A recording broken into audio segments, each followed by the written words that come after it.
প্রত্যেককে জয় যিশু, প্রভু শান্তি আপনাদের সভাপতি।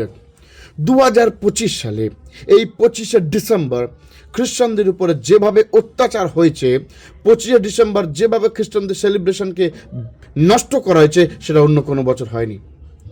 আজকে যখন খ্রিস্টানরা ভারতের সংবিধানকে মেনে চলছে, ভারতের মধ্যে কোনো ধরনের উগ্রবাদী কার্যকলাপ করছে না, যখন ভারতবর্ষকে উন্নতি, শিক্ষা সব কিছুতে সাহায্য করছে, তাহলে খ্রিস্টানদের উপরে অত্যাচার কেন? কে এই জবাব দেবে? আজকে খ্রিস্টানদের উপর বেছে বেছে টার্গেট করা হচ্ছে এই বড়দিনে।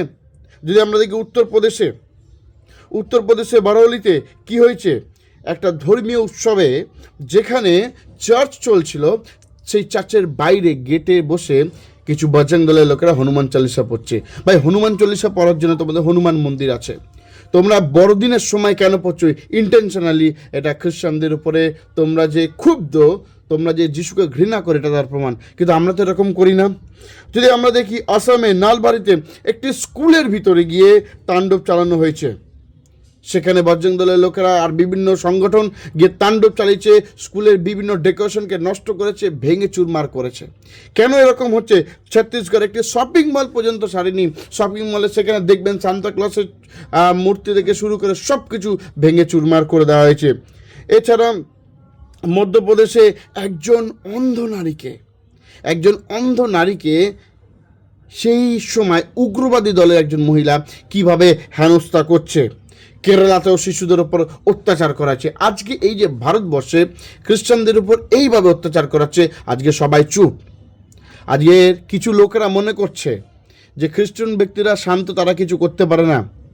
কিন্তু আমি আপনাকে বলছি, এটা আন্তর্জাতিকভাবে এই নিউজ এখন চারিদিকে ছড়িয়ে গেছে। খ্রিস্টানদের উপর যারা অত্যাচার করবে, একদিন তারা তার ফল পাবে। আর যীশুখ্রিস্টের লোকেরা হাতে চুরি পরে নেই। যীশুখ্রিস্টের লোকেরা শান্তি চায়। যীশুখ্রিস্টের লোকেরা চায় যেন দেশ একসঙ্গে থাকে। যীশুখ্রিস্টের লোকেরা চায় যেন হিন্দু, মুসলিম, খ্রিস্টান, বৌদ্ধ, জৈন সবাই মিলে আমরা একসঙ্গে আনন্দ করি। কিন্তু আজ যেভাবে খ্রিস্টানদের উপর অত্যাচার করা হচ্ছে, এর ফল ভালো হবে না। আজ যেভাবে চার্চগুলোর উপর অত্যাচার করা হচ্ছে, আজকে গির্জাঘরগুলোকে ভাঙা হচ্ছে, খ্রিস্টান লোকেদেরকে সমস্ত জায়গায় হেনস্থার শিকার হতে হচ্ছে, জোর করে জয় শ্রীরাম বলানো হচ্ছে, চার্চের ডেকোরেশন নষ্ট করা হচ্ছে, আমরা কোন দেশে বাস করছি?